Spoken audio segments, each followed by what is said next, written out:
Once upon a time, in northern India, there was a herd of village deer. They were used to being near villages. They were born there and grew up there. They knew they had to be very careful around people. This was especially true at harvest time, when the crops were tall and the farmers trapped and killed any deer who came near. At harvest time, the village deer stayed in the forest all day long. They only came near the village during the dark of the night. One of these was a beautiful young doe. She had soft reddish-brown fur, a fluffy white tail, and big, wide, bright eyes. During this particular season, there was a young mountain buck who had strayed into the same low forest. One day he saw the beautiful young doe and immediately became infatuated with her.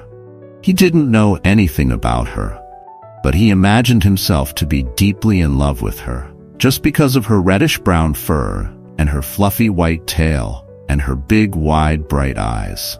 He even dreamed about her, although she did not know he existed. After a few days, the young mountain buck decided to introduce himself. As he was walking out into the clearing where she was grazing, he was entranced by her appearance and could not take his eyes off her. He began speaking, "Oh, my sweet beauty, as lovely as the stars and as bright as the moon, I confess to you that I am deeply." Just then, the young buck's hoof got caught in a root. He tripped and fell, and his face splashed in a mud puddle. The pretty village doe was flattered, so she smiled. But inside, she thought this mountain buck was really rather silly. Meanwhile, unknown to the deer, there was a clan of tree fairies living in that part of the forest. They had been watching the mountain buck while he secretly watched the village doe. When he walked out into the clearing, began his speech, and fell in the mud puddle. The fairies laughed and laughed. "What fools these dumb animals are," they cried. But one fairy did not laugh. He said, "I fear this is a warning of danger to this young fool." The young buck was a little embarrassed, but he did not see it as any kind of warning. From then on, he followed the doe wherever she went. He kept telling her how beautiful she was and how much he loved her. She didn't pay much attention. Then night came, and it was time for the doe to go down to the village. The people who lived along the way knew the deer passed by at night, so they set traps to catch them. That night a hunter waited, hiding behind a bush. Carefully, the village deer set out. The mountain buck, who was still singing her praises, went right along with her. She stopped and said to him, "My dear buck, you are not experienced with being around villages. You don't know how dangerous human beings are. The village and the way to it can bring death to a deer even at night.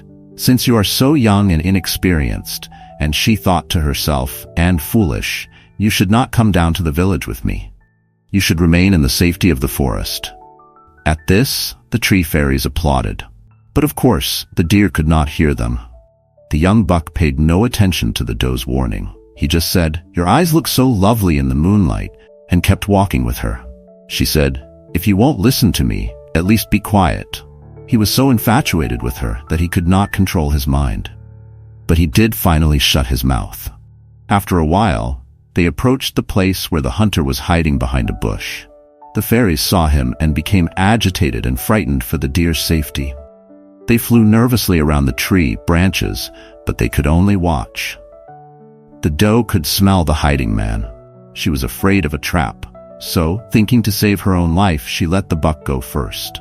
She followed a little way behind. When the hunter saw the unsuspecting mountain buck, he shot his arrow and killed him instantly.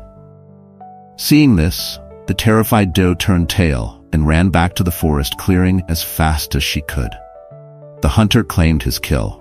He started a fire, skinned the deer, cooked some of the venison, and ate his fill. Then he threw the carcass over his shoulder and carried it back home to feed his family. When the fairies saw what happened, some of them cried. As they watched the hunter cut up the once noble-looking buck, some of them felt sick. Others blamed the careful doe for leading him to the slaughter. But the wise fairy, who had given the first warning, said, "It was the excitement of infatuation that killed this foolish deer." Such blind desire brings false happiness at first, but ends in pain and suffering. The moral is, infatuation leads to destruction.